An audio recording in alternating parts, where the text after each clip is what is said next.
right? Because that athlete can make it to 1,000 meters, but they're thinking at 600 in about what they're going to feel like in 1,000 meters. And it's like, you can't think about what you're going to feel like in the last, 500, 600 meters of the piece. You got to be in, the first 600, you got to be in the stroke that you're in right now, because you don't know what's going to happen between now and then. But as soon as you start to project that, okay, I already feel like I'm in a hole and this isn't going to get any better. I better roll it back now and just be safe. Right. Like, you don't know what could have happened. Let's say you made it to 1,000 meters holding that split. Does your mindset then shift to, wow, I just made it 1,000 meters. I'm halfway through this thing. Like, I'm on my goal number. I've got this. All right, let's do it. So for everyone listening, we have friend of the podcast, Delaney McGuire, Coach Delaney, back for, her, I guess like every, quarter or once a month or once every other month, whatever it is. But, the most frequent guest of the At the 1,000 podcast is back.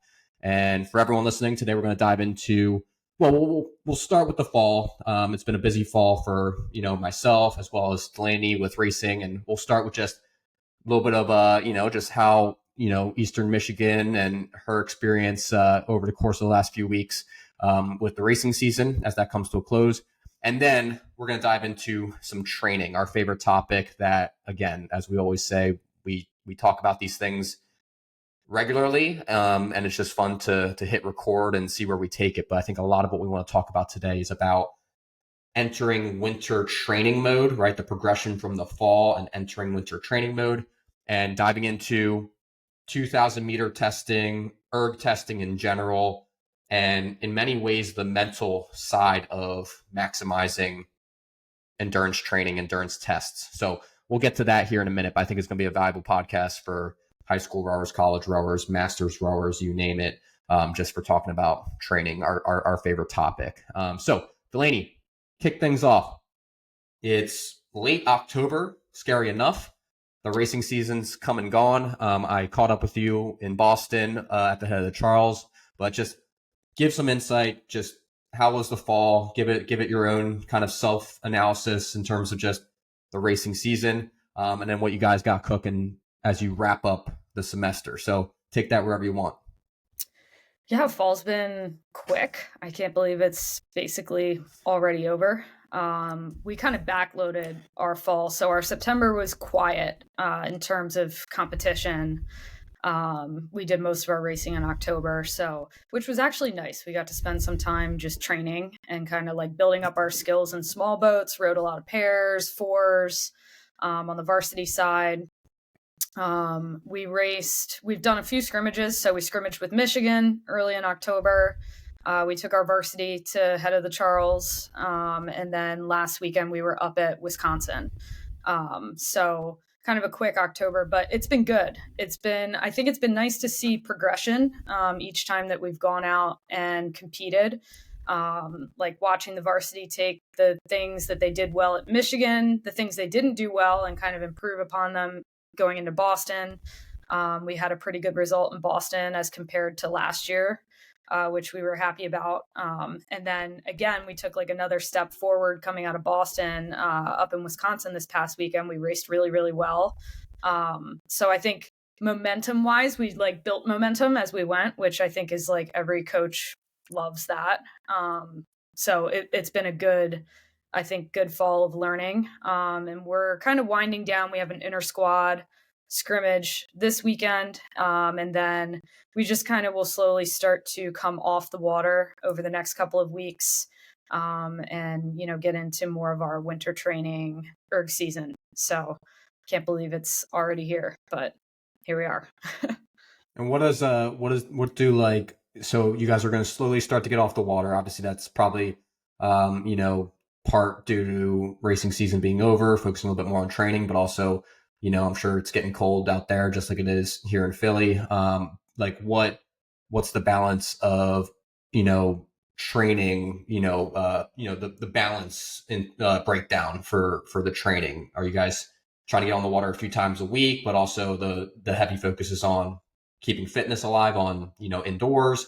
What does that look like, I guess, between now and obviously you have a little break for, kind of Thanksgiving break where the athletes probably, go home or disconnect from rowing for a little bit before you maybe get another 1 or 2 weeks after maybe. But what does that look like these next, let's call it 6 to 8 weeks, whatever it may be, 5 to 7 weeks?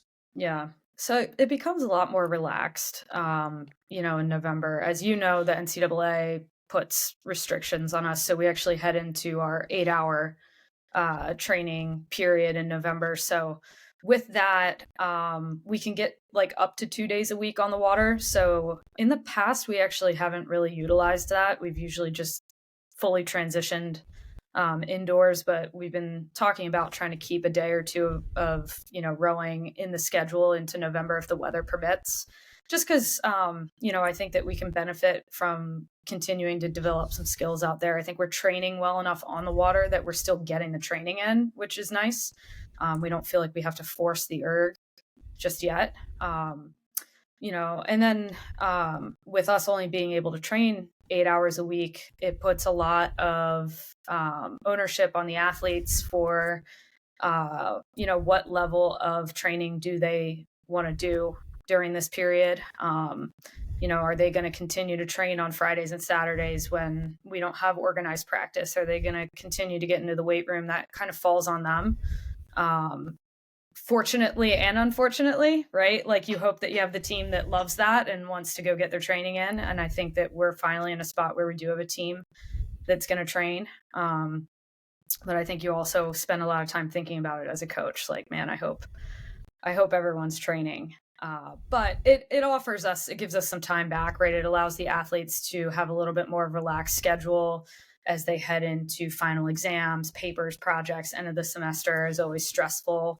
So on that side of things, it gives them some time to hopefully maybe get a little more sleep, a little more recovery, spend a little bit more time on schoolwork. It has its pluses and minuses. And I'm sure just October in general, when you're racing every weekend, and for you guys at Eastern Michigan, a lot of that, is travel as well. So you're kind of burning the day with travel, maybe, right? Especially going up to Boston, like all these different things. That November into finals, final exams probably gives the athletes the time to, like you said, reshift their priorities a little bit. Not to say academics are ever on the back burner, but in October, to a degree, they do have to take a little bit of a step back in the sense of time that you can commit on the weekends and things like that to grades and seeing professors and tests and all that when you're traveling so much in November and early December when you have finals. I'm sure the athletes, it's a relief for them to be able to kind of lock back in and make up some missed time that, from October where they're traveling. Is that right? For sure. Yeah, for sure.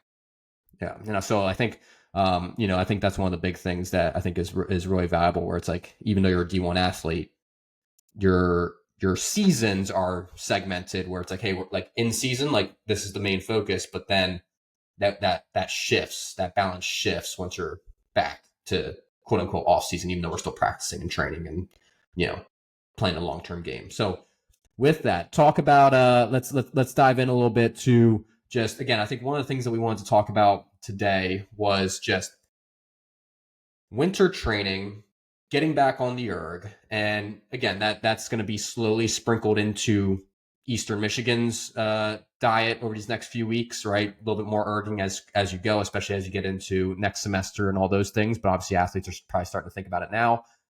High school side, especially, master's side, especially, most of them are probably getting off the water as soon as next week when daylight savings hits and they're losing, an hour of daylight in the afternoons. Probably most of them are shutting down their winter season or their fall season and either taking a little bit of a break or just shifting their focus to now indoor training. So I think some of the fun that we're going to be able to talk about, kind of will help athletes in that transition. And I want to kick off today's conversation. Just obviously when we talk about 2,000 meter testing as kind of like the number that we, a lot of athletes use to gauge progress, gauge performance. I had an athlete yesterday that I'm working with. We're doing a just a little October check-in for 2,000 meters. And I think as we bridge into the mental side of doing a 2K, this athlete, right, we've been training a lot. They're really prepared, really working hard. And we did their first 2,000 meter test of the season. Just, hey, winter season's or fall season's over. Let's just get a benchmark. Let's see what we can do. And rate structured and all these different things, realistic goals that they should be able to handle. And we went through a full warm up. We did the 2K, and I'm sitting behind. I'm coxing the athlete through it. And 600 meters in, you can see, right, they're holding their goals. It's rate structured. I'm not, it's 28, 30, 32 open.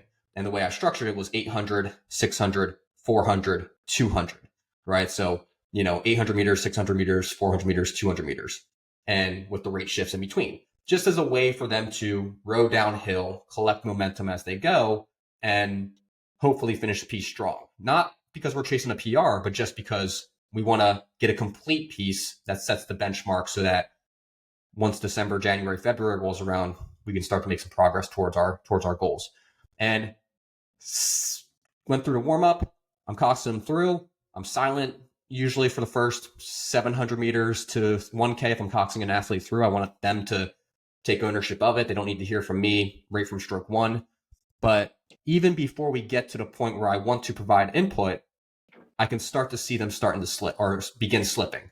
600 meters in, splits that they should be able to hold for a full 2,000 meters if asked to. They're starting to sprinkle in some splits that are well above their target, right? And you can start to see it. You can start to sense it early into the piece. 600 meters. Again, they could probably hold this target for 2,000 meters, but they begin to slip well before you would expect it, which is probably going to be that, if you're going 800, 600, 400, once you're firmly into the 600, that's when you're probably going to start to really feel the kick. 800, it's a little early.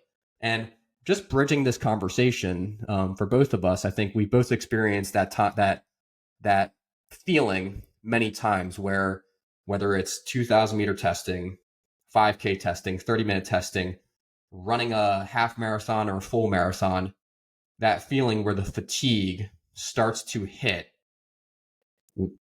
and whether it's mental or physical, we'll get to over time, but that fatigue starts to hit well before we anticipate it, or that mental doubt starts to hit well before we anticipate it. And we'll dive into that case study that I'm outlining here as we go. But just Delaney, as you so that I don't hog the mic too much, but just 2,000 meter testing, erg testing, racing in general, just what are your thoughts on just athletes who have, or on just I guess the way to describe it is where the mind fits into our ability to execute a race piece of any distance.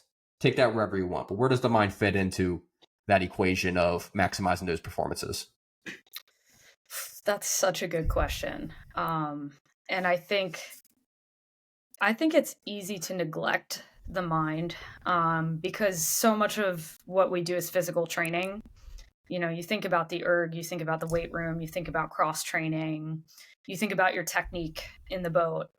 And I think sometimes you kind of neglect what's going on in your own head and how much that can actually affect all of those other areas.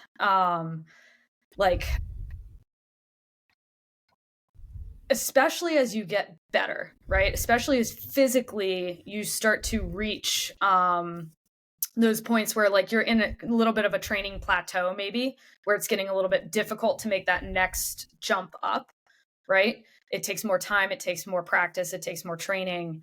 I think that's where you see it start to come through more and more is once you've made some of those physical gains, you've seen the big jumps, you've seen the PRs, you've seen, yourself get stronger in the weight room. And now it's I was getting 20 seconds, 30 seconds faster every time I sat down. And now it's taking me all this time to get, one split. And I think that's where the mind comes really into play because you can kind of convince yourself one way or the other, whether you think you can or you think you can't. Like, that saying, whether you think you can or you think you can't, you're right.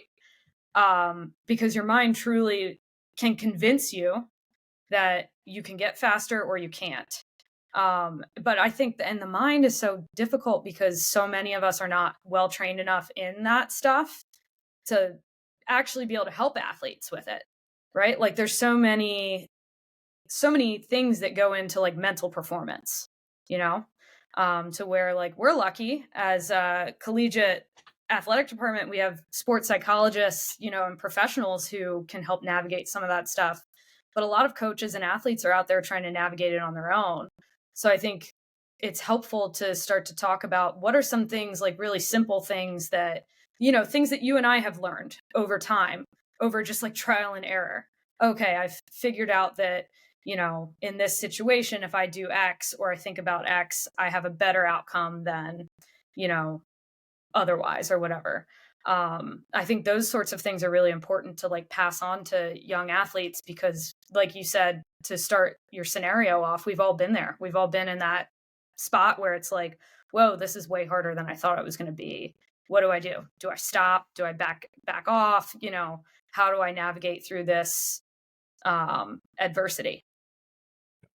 And I think like just for everyone who's eager to learn the closure of the story, just they didn't PR, they didn't even come close to the targets that we were hitting. Actually, that's not true. They did come close to the targets that they were hitting because they did have that little finishing gear, which we can talk about as well, where even though the mind might be telling you the gas tank is empty and your legs are fatigued and you have no additional ability to persevere and push through this feeling of pain, the light at the end of the tunnel, once you sense that, you do have the ability to kick. Your mind was just trying to kind of protect you and push that feeling of fatigue off. So this particular athlete, the doubt creeped in. Their middle 1,000 was not their target, and besides a strong finish in the last 300 meters where they approached their target, the execution of the piece was not what we were necessarily looking for. And the question is why? And I think the big thing that happens with athletes, to your point, is we underestimate the power that the mind plays in almost measuring. I think in many ways, what I always remind myself, or what I constantly revisit, is if 2,000 meters, just use it as an example. We've both rode 2,000 meters hundreds of times. Every athlete who has trained has rode 2,000 meters, dozens, if not hundreds of times. But the moment you slap the label of 2K onto, and again, we're using this as our example, but it could be, you can translate to anything, erg test or marathon, whatever. But the moment you slap the label of 2K onto that test rather than 2,000 meter piece, the expectation starts to creep in. All of a sudden, that 2,000 meter piece that we could train and probably get close to PRing just by treating it like a normal training piece, now we treat it like a test. And all of a sudden, race plans come into play. We have, goal targets come into play, right? Now the goal split, comparison comes into play, whether that's, outside comparison because you're trying to produce a score to send off to someone like you for college recruiting, or internal comparison because I want to beat some of the athletes on my team and I need to produce this score for 2,000 meters. And all of a sudden, all this expectation, the moment we go about that piece and it doesn't go the way that we were expecting, we start to unravel. And that's where you can sense it very early in a piece, like I highlighted with the athletes, 600 meters in, something that I know 100% of the time, or 99.9% of the time, for 1,000 meters, they can hold that split. 600 meters in, they start to fall off because they're thinking all that expectation has now creeped into their mind and it starts to unravel them. So talk about that a little bit, right? Using, whether it's 2,000 meter testing, 5K testing. I know you guys do 30-minute testing, right? Because you see it in all these different things, but the layer of expectation that comes in. I think the last thing that before I stop is, I think one of the things that makes this so fun for both of us is we walk that talk every morning or every afternoon. Not to say we're, training for anything of note or whatever. I know you do marathons. I just train because I love to train. And the level of training is significantly different than probably what we were doing back in college, but we still train every single day in some aerobic endurance-based capacity. And you know how it feels when you're doing a 13-mile training run when the doubt starts creeping in at mile 3. And now you have a decision to make. Do I push through, or, which we both have had happen before, we succumb to the mental chatter and we walk our way home, the walk of shame home after not finishing a workout. So take that wherever you want, but talk about that side of things, right? That mental, dealing with the expectation and all those different things.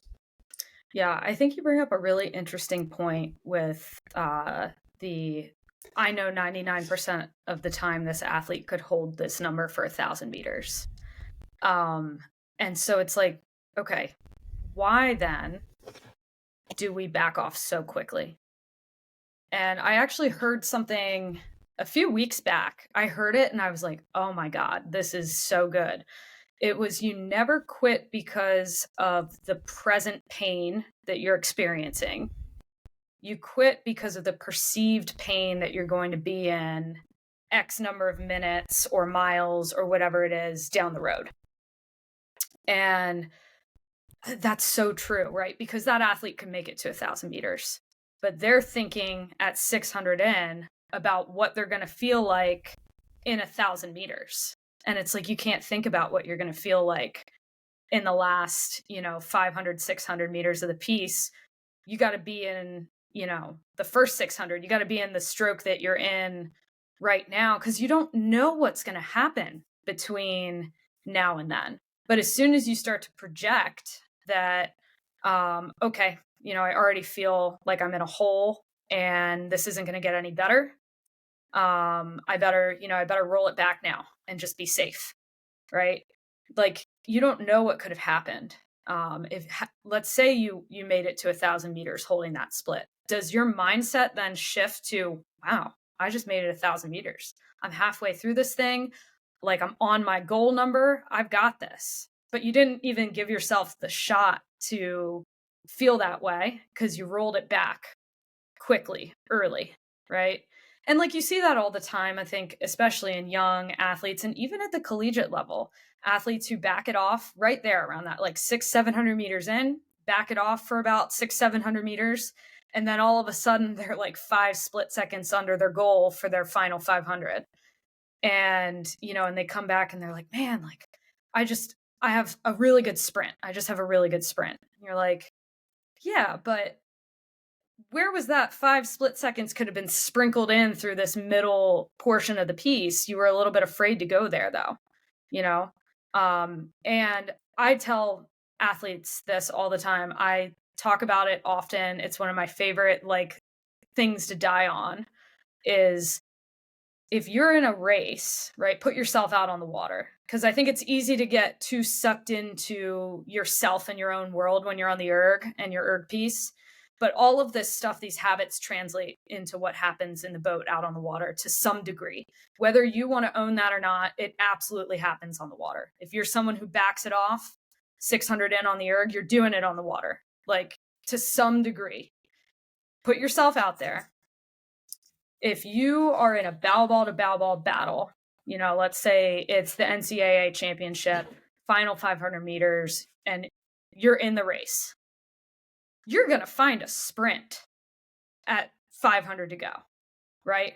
You're not just going to fold over and say, man, I went too hard in the middle of the piece, and I guess I'm just going to hand it over to, my competition in the lane next to me. You're going to figure it out. You're going to find a way. And maybe you win, maybe you don't, but you're going to find a way to try. So the problem is, when you back it off early, the person who didn't back it off, they're going to get you in the middle of that race, and they're going to put you away to the point where you're going to think you can't. The sprint won't matter at that point. So we don't see the consequence of that on the erg because, it's just us. It's a machine. It's a number.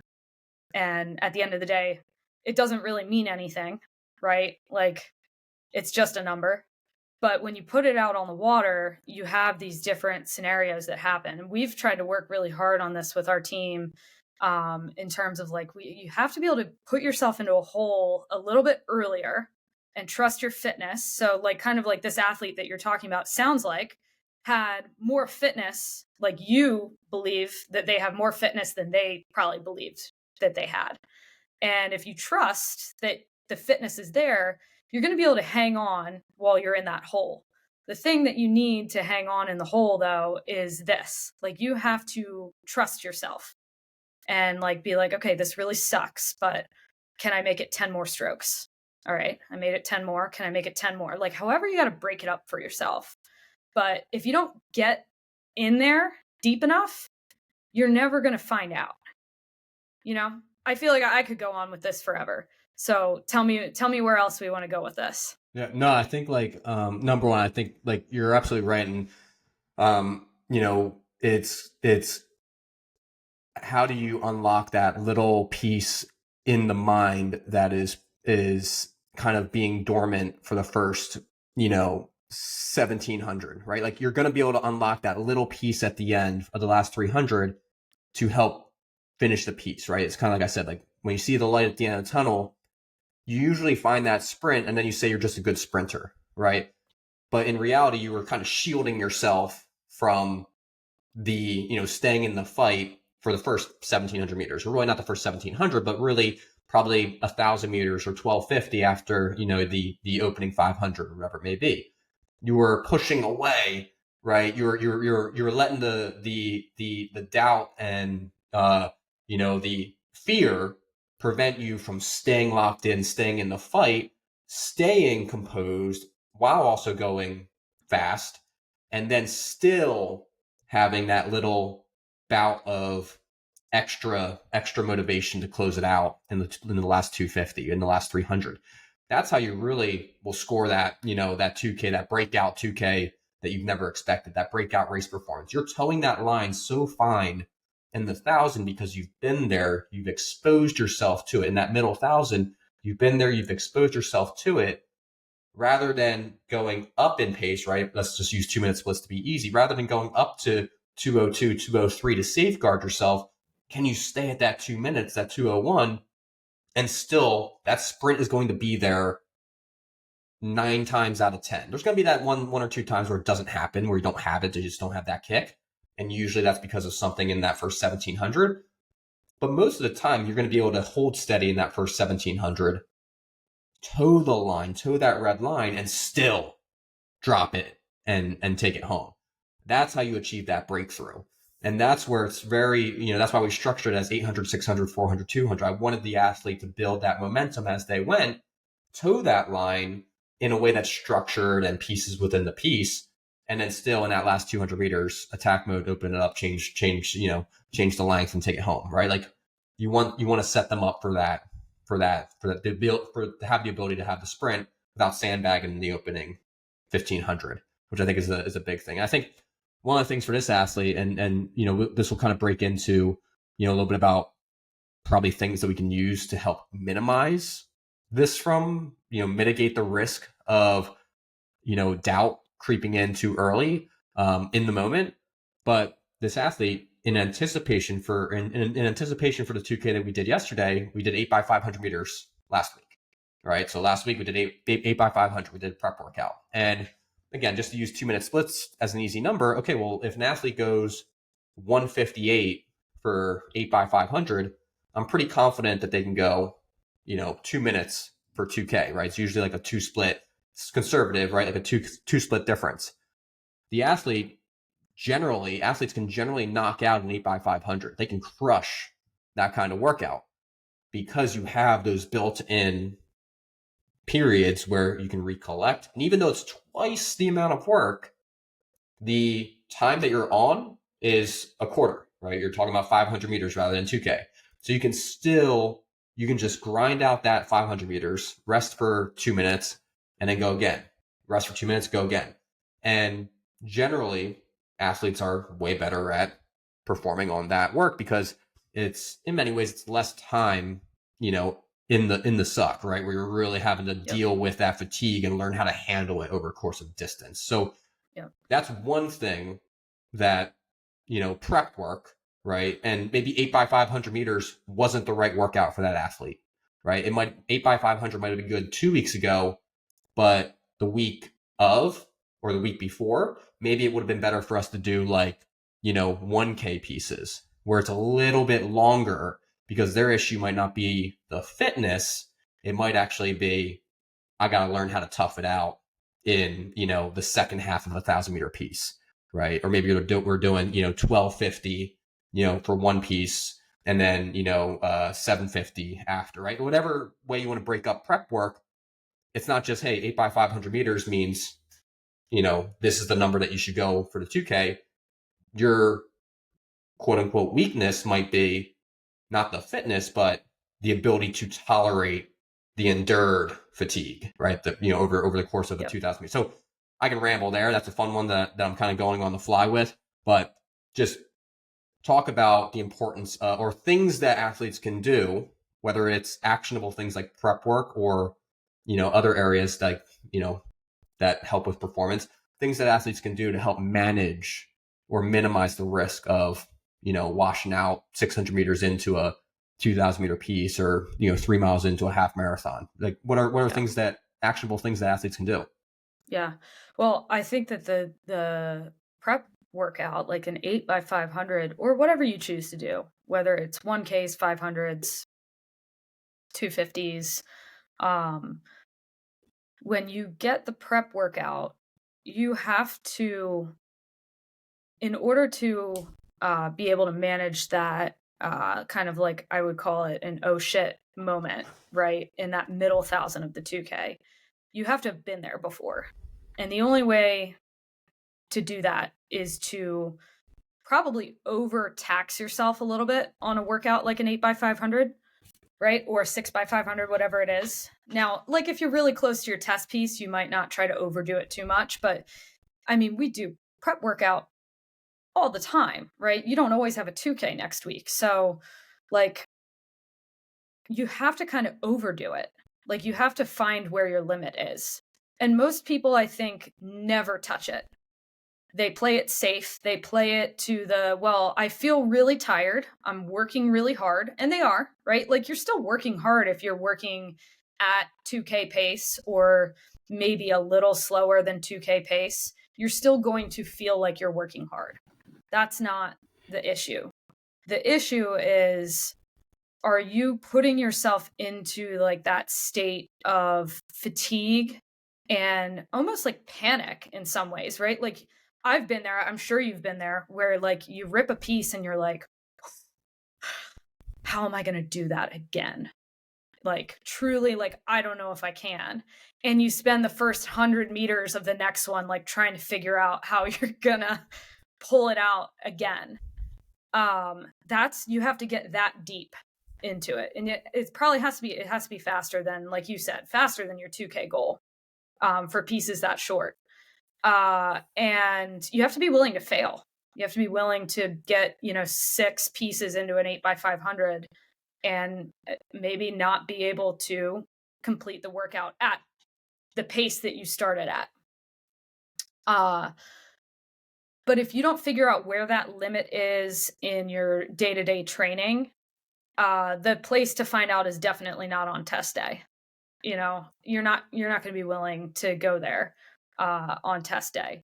In fact, it'll probably be a reason that you back off because you're like, whoa, I've never felt this way before.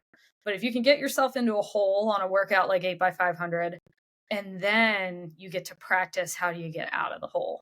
But the only way to practice getting out of the hole is to go into it in the first place.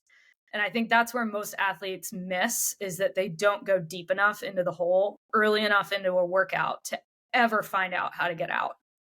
They just sit like, right at the top, of the hole. Someone's holding them up there. Like, don't drop me in there. I'm going to stay right up here where like, I know I'm not going to have to battle my way out of it. So I would encourage athletes to not be afraid to fail in practice. I think like that's a thing in society now. It seems like everyone's afraid to fail at everything. But anything meaningful, you're going to fail a ton. You're probably going to fail more than you succeed before you have the big success. But that's like the problem with the world we live in. You just see the big success and you don't see all of the failures that happen along the road to that. So put yourself in a hole. Don't be afraid to fail. So then when you get into the piece and you get to that, 700 meters in and you're feeling it, you're like, okay, I'm feeling it, but I don't feel as bad as I felt on piece 5 of 8x500 last week. I actually feel okay compared to that. I think I can keep going. That I think that's a common mistake that I see.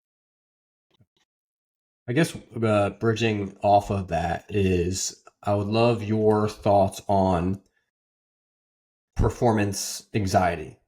And the reason I bring it up is I think oftentimes when we, like, I think it's almost, I think there's obviously a lot of importance to it, and people who are in that field and way smarter than us can probably explain it 10 times better than us in that particular field.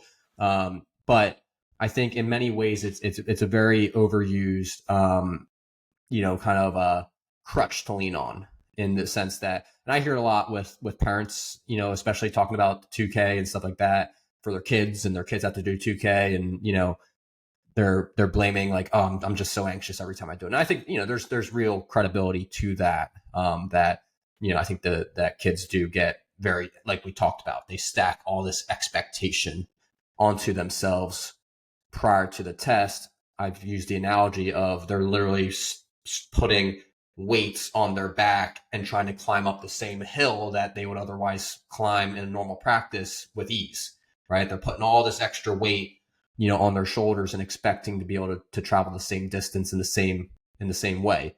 And that's expectation. How do you disconnect from all that extra luggage and go about the piece and like just any other test, just like any other hard piece, hard training session.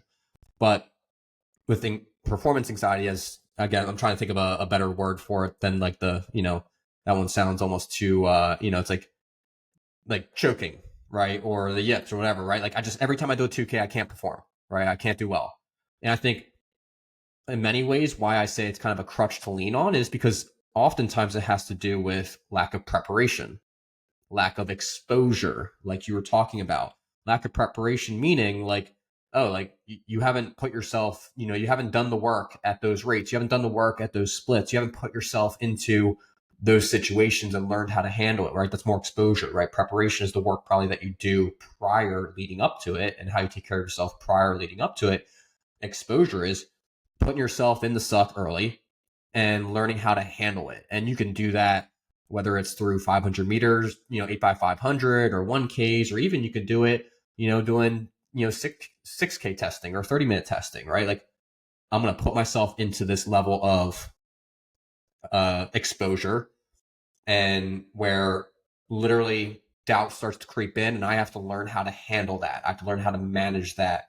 And yes, you can do that on the water, but if you don't do it on the erg, the moment you start to put yourself in there and you're alone and no one's, you're not, one of 8 seats who are required to keep moving as best you can, you're alone and you have full control over how you handle that situation. If you haven't exposed yourself to it over time, like, frequently over time, well then, yeah, the anxiety is going to hit, the stress is going to hit, and you're going to unravel sooner rather than you otherwise would have hoped, right? Where it's like, oh man, like, I fell off the rails early, right? I had to sprint at the end because I was able to finish, but 600 meters in, I started down. So talk about that, like your thoughts on, like, because again, I think it's so relevant, like even to any endurance effort, right? Where we fall off early. And it's like, again, you hear it probably with some of your athletes. I hear it especially on the high school level. Oh, every time I go to test, I can't perform. I get all anxious. Take that wherever you want it, but talk about that. Yeah. I think you're like 100% right in terms of all the expectations that we carry into testing and even race day. Like, I think it happens on the water too for a lot of people, where all of a sudden it's race day, there's people next to me, and somehow I have to do more than what I've done in practice or whatever. Like somehow like I have to have another gear today than what I've had all along. And I think some of that is just tied to like how we set our expectations around what we're doing day to day.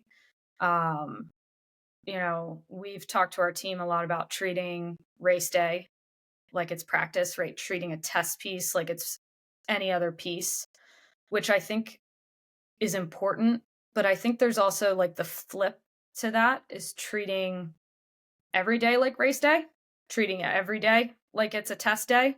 So if I approach my day-to-day training with the intent that I want to approach my testing with, whether it's steady state, piecework, a 30-minute, a 6K, can I approach that with the same intent? And with that, I mean like get myself to the right level of fatigue early into the piece. You know, I actually like dealt with this with marathon training over the last couple of years. I kept having these like tempo runs and marathon pace runs that would go terribly. Like I could not hit my marathon pace. I couldn't hit my tempo pace. And I started telling myself, man, I just like, I can't do these tempo workouts. Like, and then every week that I had a tempo workout on the calendar, I'd be like, man, I'm not going to be able to do this workout. But I would hit my like VO2 workouts. So like the real fast paced track stuff, I'd be like knocking those out of the park. My easy runs would be great. And then I'd get out there for a tempo run and I couldn't hit my paces. And I finally this summer was like, all right, you know what? I have to stop saying that, because the more I say it, the more it's becoming true. Like now, every time I go out the door for a tempo workout, I don't hit the workout. So one day I went out for a tempo run and I said, look, instead of watching the pace on my watch, I'm just going to get to a pace that feels unsettling.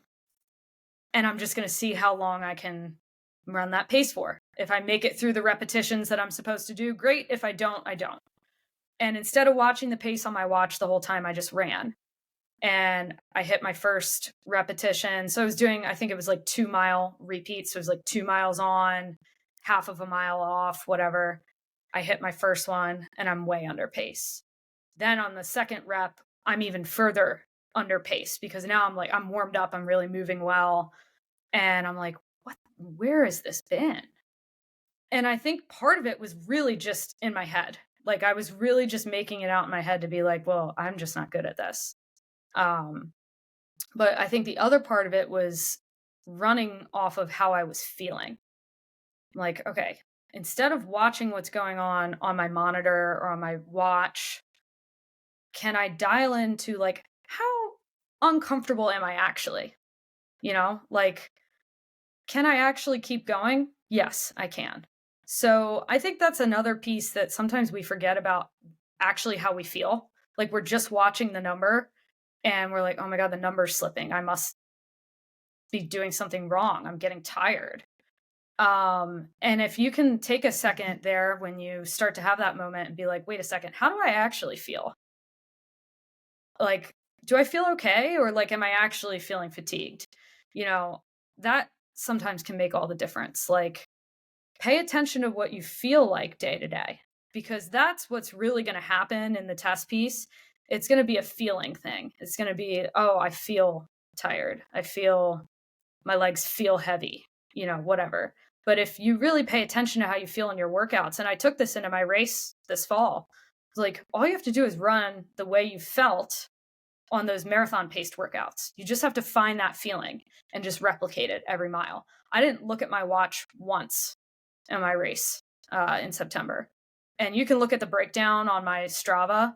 It was like 805, 806, 805, 806, 807. It like for 24 miles, like just clicking them off at the same pace, because I was just trying to feel how I felt in training rather than letting pace dictate how I feel. I'm going to let myself know how I feel, not my watch. So that's something to think about with the monitor. But then, so you have to have realistic expectations then based off of, okay, how do I usually feel in training when I have, good workouts that I complete? And what do I expect to feel on this piece? Right. So I set my goal at 159 in training. When I've been at, 158, 159, I remember how I feel. It feels, uncomfortable, but it feels manageable. It feels like right on the edge of like the wheels could come off, but I know I can do it. And then you have to get into the piece and you have to find that feeling. You have to lock in on the feel. What does it feel like when I'm relaxed? What does it feel like when I'm, getting my tech right in that first 500 meters? I'm getting my body prep. My arms are out in front of me. I'm not dropping my hands, whatever it is for each individual. So you lock in on the feeling rather than what's going on with the split. Because I think a lot of times anxiety comes from expectation, like you said. Like, okay, if your expectation is to go 157, but you haven't seen a 157 in a single training leading up to, you're not going to go 157. So let's dial that expectation back to something that you have seen that you can connect a feeling to. That would be one for me. I think find feeling rather than just letting numbers send you wherever they send you in your head. Yeah.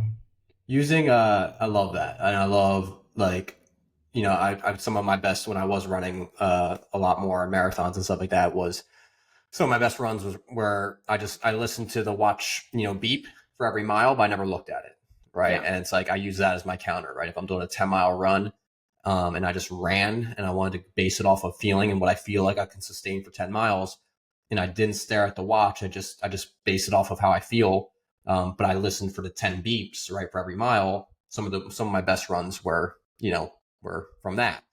And one of the things I wanted to bridge off of that is like, where for you in your running does, and we talked about this a little bit this summer in the garage when we were both in the garage together, but like, where does chunking pieces come into play? Chunking segments of a long distance piece. So for you in that marathon that you ran, right, and I know you've done quite a few, like, where does pieces within the piece come into play? Is that something that you consciously think about? And that could be as simple as, like I said, waiting for the watch to beep, for a mile marker. Or it could be, I know this course pretty well, and I know that when we get to the green stairs on the Schuylkill course, where whatever it is, like 700 meters to go until the finish line, right? Like, using that as chunks, right? So I have to get to that, and now I know I'm 1,300 meters in, and then once I get to that, I know I have 700 meters to go, and I know once I get to the wire, I have this to go, and end of the island, this to go. Like, where does breaking up long distance pieces come into play? Long distance meaning a marathon, but also 2,000 meters. Yeah, I think it's really important. And I think if you ask most athletes, and especially athletes that do it at the highest level, I think everyone does it to some degree. And everyone's got their own way to do it that makes sense to their mind. And I think over the years, as I've heard different stories from different athletes, that's really what it comes down to. It's your own mind. What way of breaking it up makes it feel manageable for you? Like when I was rowing for a 2K, I was a big fan of like 250s, like just like getting through each 250. That felt like a bite-sized, manageable part of the piece. But I also would do it other ways too. Sometimes it was like, all right, I would go like first 500 meters, then it's like, okay, I'm going to do 250s to get to the 1,000. And then, all right, now I've got 300 meters and then I'm at 700 left. And I know it at 700 left, if I'm on my number, I'm going to make it. And then I only got to go 400 meters until I sprint with 300 to go. I think everyone's got different ways that they break it up. And I've also had to break it into smaller pieces. Sometimes when you're really like clawing through something, I've had it where it's been literally like 100-meter sections. Like which is brutal. Like when you're going through it and you're like, okay, I'm 900 meters left, get to 800. All right, 800's get to 700. And then in the marathon, like in such a long race, it's so challenging to not get ahead of yourself and start thinking about what if, because anything could happen. You can feel like $1,000,000 for 20 miles, and then all of a sudden, out of nowhere, you have issues at mile 21. And that happened to me in my race this fall. I made it 24 miles and then had like massive leg cramps at mile 24. I'm like, I could like see the finish line. I'm like, you got to be kidding me. Like I literally almost made it. So the challenge is like trying not to get ahead of yourself, and if you're going to chunk it, stay in the chunk that you're in and don't think about the next one until you get to it. So like for me, I was doing like, I like to break it into 10 miles, 10 miles, 10K. So for the first 10 miles, I have a goal of just maintaining good, steady pace. Second 10 miles, if I'm really feeling good, I know I can kick a little bit, but not too much, because it's still like you're only 10 miles into a 26-mile race. So you can't burn it all out there. And then last 10K is go. Like whatever's left in your legs, you got to go. So I think it's really important to find a way to break, especially long pieces up. But I think the 2K, because it's such a hard piece, it works for that as well, because it's so physically demanding, even for such a short amount of time. If you can find a way to make it manageable to your mind, I think it's really helpful. And I think like the big things, like I think people sometimes have trouble doing that on the erg.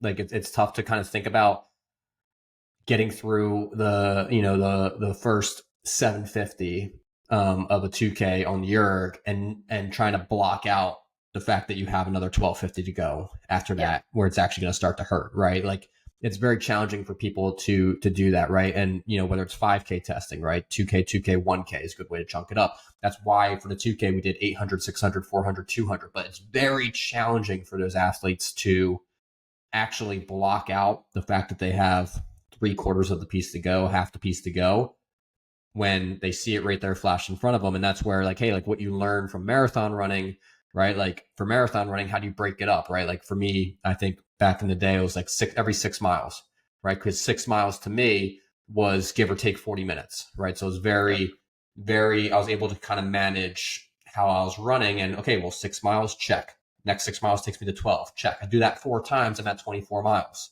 right?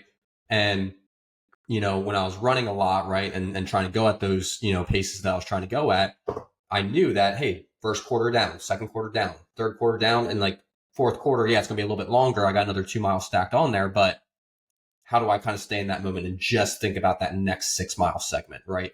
And I think that's very similar to, we're both on the Schuylkill, or, have, most of our experience, kind of being, for training on the Schuylkill.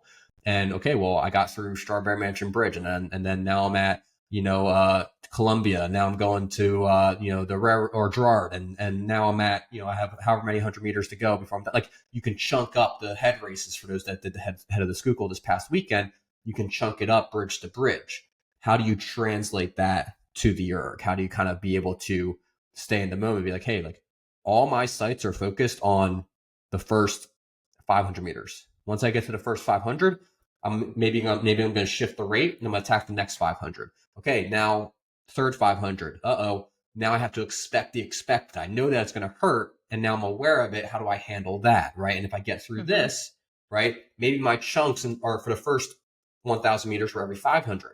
Once I get to the second 1,000, I'm breaking it down to 250s, right? Once I get to 1,000 meters, all eyes are set on 750, right? That's less than a minute for athletes who are going at, anything below 2, right? Like, how do I stay in the moment in that minute, right? Now I'm at 750. All eyes are set on, getting to the 500 meter mark. Once I get to the 500, can I chunk it up even more? Every 100 meters, 500 to 400. Okay, once I'm at 400, let me get to 300. Okay, 300. If I'm going really, really fast, I'm like a 140 athlete. That's 1 minute to go, right? Like so on and so forth. Get to 250. That's 1 minute to go, right? Like those chunks I think can help. So, no, I love bringing the running analogies into the rowing and the erg, or into the erg performances, because I think if there's anything marathon running teaches you, it teaches you how to stay in that fight and keep the legs moving even while they're burning. If you're doing longer distances like that, how do you chunk it up in ways that, help you go from 10 to 10 to 10K, right? Like, you kind of learn how to really stay in that fight and keep the legs moving no matter what. So anywho, Delaney, any last thoughts on that before we wrap things up? I want to be conscious of your time. It's, I know you got practice this afternoon, but any last thoughts on that? No, I think you just have to practice it, like anything, practice it every time that you have piecework of any kind. Find, try different ways, try different, thought processes, and see what works for you. It's like anything. You have to practice it. You can't just magically pull something out on race day and think it's going to work if you haven't ever tried it before. So, practice, try different things. Ask your coaches what they would do. Every coach probably has a different answer too. All of us have our brains work differently and break it up differently. And more than likely you're going to find someone who says something and you're like, oh yeah, that sounds really good to me. And, you go and try that, see if it works. Yeah, I love that. Any last things that we should know with Eastern Michigan, or where to find you as associate head coach? Anything we need to know, for athletes who want to reach you or anything like that? Anything on that front? No, follow on Instagram, follow me, follow the team. And if you're interested, feel free to DM me. Love to talk to juniors or seniors that are still kind of trying to figure out what they want to do. Would love to hear from you guys. So. Love it. Well, good luck as you guys wrap up, the fall and transition to a little bit more off the water stuff. I'm sure we'll be getting you back on, in a couple weeks or months, to dive into some more fun stuff, maybe talk a little bit about recruiting next time. But we can talk about training stuff all day. So, great stuff. Delaney, thank you so much. Good luck as you guys cap off, the fall in November, moving into November, and, we'll do it again soon. Thanks, Kev.